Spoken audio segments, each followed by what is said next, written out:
There are 5 things I need to unlearn in my life to help me get to a place where I can feel confident, comfortable, and truly feel like I can show up as my authentic self. So let's get rid of the unnecessary crap and unlearn the bad habits that have restricted us for so long. Together, we are going to identify the things that are holding us back, and by the end of this video, you are going to have a new confidence in yourself and be prepared to learn new lessons and shift your thinking. So, number 1, ignoring my own boundaries to please other people.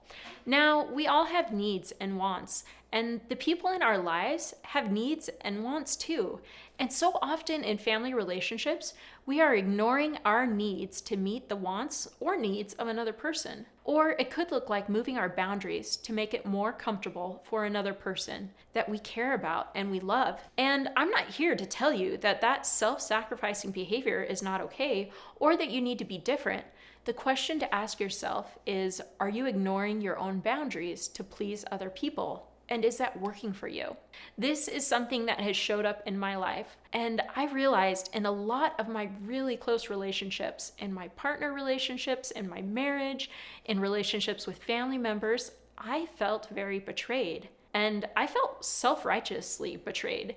And to some extent, victimized. I could point to their behavior and feel justified in my feelings. It was understandable and justified that I felt betrayed.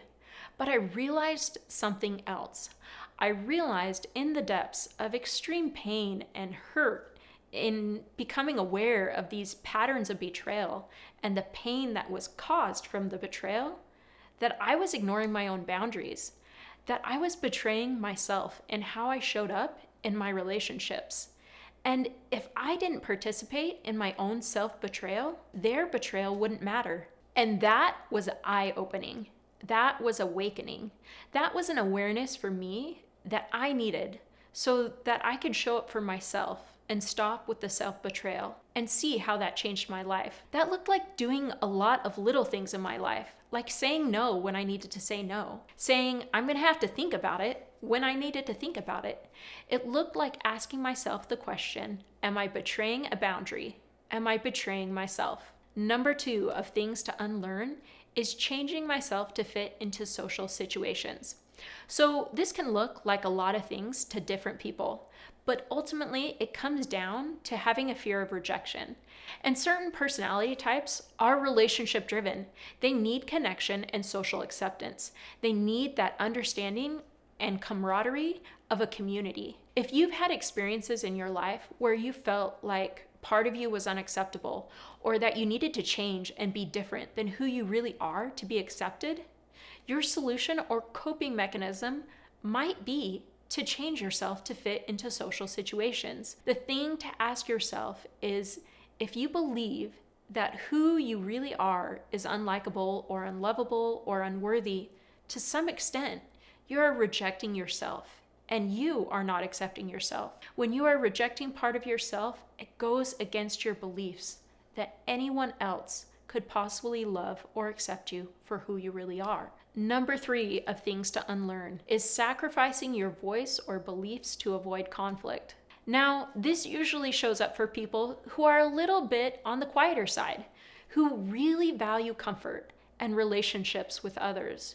But those relationships don't often look like relationships with tons of people or on a wide scale. They are very particular about who they have relationships with, and it takes them time to feel comfortable and to nurture that relationship and to make those connections. So comfort is a big thing for this person.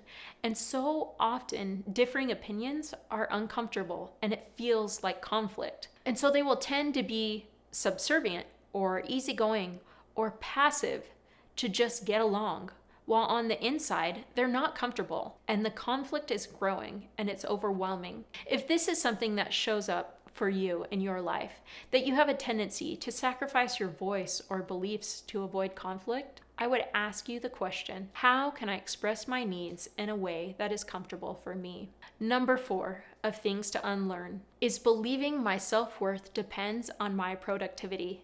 This is a big one for me. This is definitely a belief that I have had in my life and still do to some extent. but it is something that I'm working on unlearning. I value creation, getting things done, and accomplishment, and there's nothing wrong with any of those things.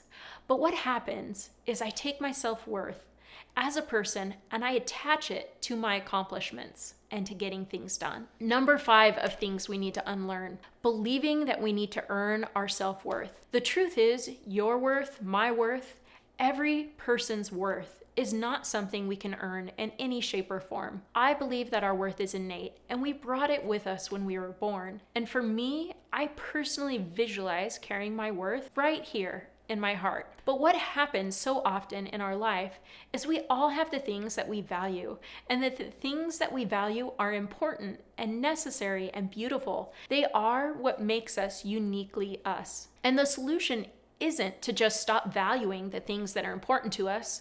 The solution is to recognize when we take our worth from right here and we attach it to things outside of ourselves that we have no control of, such as accomplishment, being socially accepted, our family members, partners, friends' happiness. We cannot make our worth dependent on another person's behavior. Then our worth isn't innate. It increases or decreases depending on life circumstances and other people's choices. If you do that, you can spend your life chasing and trying to find your worth, when the whole time your true worth was inside of you, if you but cut the ties to the things you attached your worth to. The challenge is to recognize the things that we value, recognize the things that are important to us, and still value them, but detach our worth as a person from those things or people. So often those beliefs around our self-worth, they come from our family of origin. I grew up in a family that was very results driven, that was very proactive. You get out there, you put in the work, you get what you want, you accomplish your goals and dreams. And there's nothing wrong with that. But it is important to realize that your worth is not predicated on your accomplishments. It is not predicated on social acceptance, on being the most popular person, or getting the most likes on social media, or having the most followers. Your worth is not dependent on whether or not you have all the answers, or if you are well liked, or socially accepted, or wealthy.